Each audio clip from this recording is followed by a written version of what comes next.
hoping this is going to be a quick introductory video for drivers and potential owners of the Jaguar CX75.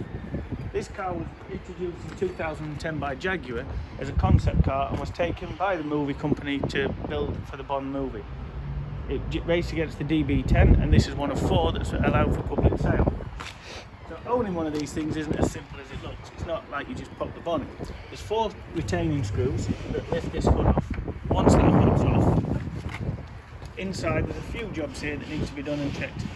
This you treat like normal engine water. It's actually the charged air cooler water, and it's still pressurized and gets very hot. It's a 50-50 mix of antifreeze and water. Always check this when it's cold, and it should be full on this reservoir. The washer fluid is down here. That's just normal Jaguar recommended screen wash and water, and then brake fluid, which is .5, all from AP. That's basically it at the front end. When you come to the doors, they're up and over gull-wing doors, so they open at the side, and then to pull them down, always use this strap to stop yourself damaging your fingers. To open from the inside, it's on here. Whilst inside the vehicle, on this side we've got our fire extinguisher, which is plumbed in and has several outlets around the car because this was built as a stunt car. It's an aluminium space frame chassis with carbon fibre panels, which is built pretty much like a WRC car. Accelerator, clutch and brake, you only use the clutch to start and stop the vehicle. During normal changes you just use the paddle change, so it's forward and backwards, simple as that. To select reverse, once you're in neutral, go that way again and it'll come as reverse on the dashboard. The steering wheel does release if you're a larger person to get in and out, and it has 6-point harnesses like in race cars, so it pulls across. Make sure that that's in the middle, seat belt in, clip on that side, put your right one in and your left one, and then you just pull these down to tighten them up. Then to get them off, pop that and they all come out. That's the same on both sides. So if you want to go round to the other side, I'll show you what's in there.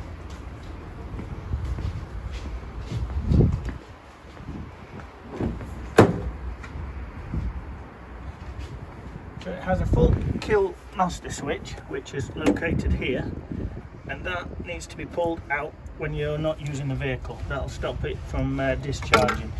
There's an Anderson plug here, which you can get the lead that clips into that, and that'll connect to an Optimate charger, and you have a huge dry cell battery in there. So all you do to get the vehicle in, you put the key in, turn it that way, you'll hear a solenoid click under there. So to start the vehicle, there's a kill button there. If you want to put it back on, you twist it. So it's up for the ignition.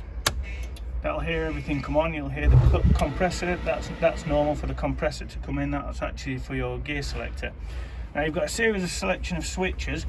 Your start button, which is the obvious one, it will not do anything unless your foot is fully down on the clutch. You will get noises like that. That's because it's a hydraulic clutch. It's not a fly-by-wire, so you're not physically doing anything. So that's your start button. When you want to start it, you have your foot on the clutch, hold about quarter throttle and keep spinning it over. It does take a long time, but then it'll burst into life. But do be ready to lift off your throttle quick because it revs very fast. On your dashboard, once we've lit it up, you've got your normal light switch, so that's side lights and headlights. There's only one type of lights, there's no dip or main beam, it's just there. Stunt brake, that just activates this stunt brake, so when you put your button in and pull it, it dips the clutch but then locks the back wheels up. That's what they use for drifting and the power sliding. So you only use that if you're actually wanting to do stunts. Jaguar don't recommend that you do it just for the laugh. Fail, that one is for if your paddle shift's not working, rather than using a clutch, it basically disengages the clutch, so it doesn't do anything for you. If anything fails in the gear shift selector, you hit the fail button down, and then you can just use your clutch as normal for every gear change. Wipers, it's only one speed, self-explanatory. Down again for the washers. Indicator, left, and this one will flash. Right, and that one will flash. They do not self-park, so you have to do that yourself. Hazards, self-explanatory. Blowers, 2-stage blowers. That comes out through your vents and across the windscreen. Neutral button, that will actually decide, pick neutral. If you're in 6th gear and it's stopped for some reason, you want to get neutral, that'll take it straight to neutral. Your page button you'll need to be across here onto the dashboard as it lights up on Spectre. So if you press your page button, it's now saying ECT, so that's engine coolant. EOT is engine oil temperature. GOP is, I will have to refer to a book for that one. Oh, oil pressure, sorry, oil pressure. Gearbox oil pressure, gearbox oil temperature. What's that one flashing? Oh, air pressure, that's for your gear selector, that's at 7.5 bar. Speed, that's your speedometer. Odometer is doing 62 miles, so it's not done a lot, this vehicle. It's not flashing, and then that's just revs, so it's gone back to revs. The yellow lights on the right hand side, they're for the fuel. So we'll demonstrate for you how to put fuel in the vehicle shortly. So that's all fairly straightforward in here. The other one you've got to be careful of, that you don't want your passengers touching, is this one. That's for your fire extinguisher. Now when you look at this fire extinguisher, you have three-way switch. So you have safety check, system test, and system armed.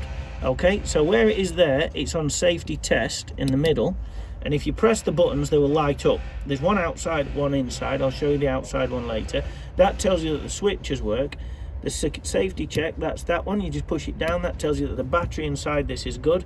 Once it's up, it's fully armed, so if anybody presses any of these, everybody's getting covered in fire extinguisher fluid that comes out of all these blue. There's 4 in the cab and 4 in the boot. So that's all you need for that. This is your brake biased, so 12 clicks forward, 12 clicks back. That sends more to the front, more to the back. Everything is set up. If it's raining, go 4 clicks back. As soon as it dries up, 4 clicks forward again. Jaguar do advise you don't drive this in the rain. Okay, so back to the front. On the vehicle here, if it's had a crash or something, most marshals and everybody know what to do. They'll pull that. That disconnects the power on that red key that we put in earlier, and that's a fire extinguisher. It is advised you have stickers on the outside of these, but it's not necessary because you're not racing it. When you're closing the doors, nice and gentle. A little bit of damage here from the film scene, but just hold it down. Once it's in, just a gentle push. But you cannot close or open the doors when the boot's open, because it'll catch on there. Okay, so we have a 5-litre V8 supercharged Jaguar engine, which is the AJ133 motor. It's been mated to a Ricardo GT3 6-speed gearbox, and all this work's been done by Williams Grand Prix. You use Castrol 520 oil, and because it's a dry sump system, the oil is not actually in the engine, it's in here. This is your dipstick that you pull out. You have to run the engine for at least 2 minutes before you check the oil, because if you just open this and checked it, there'd be no oil in there because it's all in the engine. So the big mistake then is people top this up, start the engine, and you end up with twice as much oil in the tank. So always run it for 2 minutes beforehand. Coolant, same as any vehicle, it's up there, your 50-50 mix of antifreeze and water, and you'll check that every morning before you use it, and only open that when it's cold. There's a fuse box here, there's one in the passenger seat which I'll show you as well. Air filters need to be cleaned on every service, there's one on each bank of the engine. There's a small oil breather here. This is a catch tank that catches any waste oil from the gearbox and the engine. There's a little window on the side, same as the charge cooler in the front. When that's half full, you need to drain it. So at the back end, it's full carbon exhaust, carbon diffuser. All suspension front and back. It's not always easy to see, but they're adjustable on the top. These are set up. I do recommend you leave it where it is because it's been professionally set up. Everything handles fine. There should be no reason to actually alter any of that. In here, this is the noisy little compressor that makes all the noise. That's for the gear selector. And then back on this side, what was I going to show you on this side? Filling it with fuel. Okay, so filling it with fuel, there's a full Jaguar toolkit just down here. That's your full Jaguar toolkit. The second fuse box is on this side, the little grey one there. So he's just going to close the clamshell.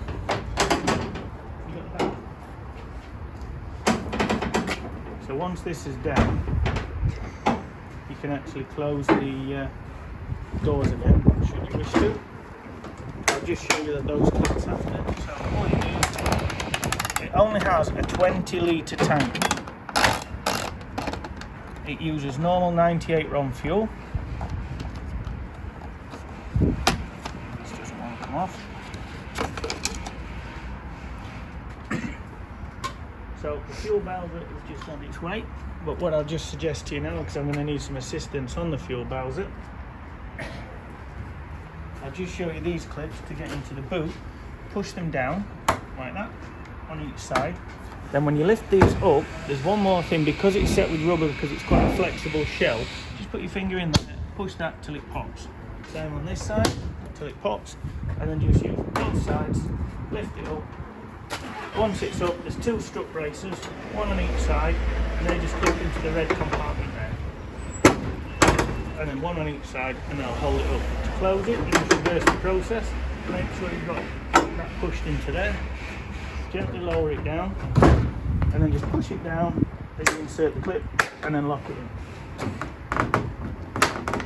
in. So you can do the fuel on your own, but it is better to have an assistant. We have the lovely Andy. Thank you. So the first one to put on is the actual fuel feed. Now no, these are dry brakes, so you won't get it anywhere. All you do is push it in, pull that back, and push it in till it clips. Now no fuel's going in until you allow the air out, which is what this one's for. Exactly the same. Push it on, slide that back. As soon as that goes in, if you see the bubbles, it's starting to take the fuel. Always leave this bowser empty, completely dry, with the lid off. Once it's stopped bubbling, then you know that the tank is completely full, and all the little yellow indicators on the dashboard will go all the way to the top. So to release it, always use the air first, so air off, absolutely no fluid loss. And same with this one, pull it back, and there we go. Now it's got this simple connector on there, so you just slide that back on. Once it's in place, Allen key in, and then you can tighten it all the way, it just clicks. It's got a self-torquing nut on it, so you can't go too tight. Just keep going, there we go, that's it. And then don't forget to put your toolkit back. These are your data ports for the factory to actually plug into, but hopefully you'll never need them. Everything will be good. Okay, hope you enjoyed the Jaguar CX75. Bye.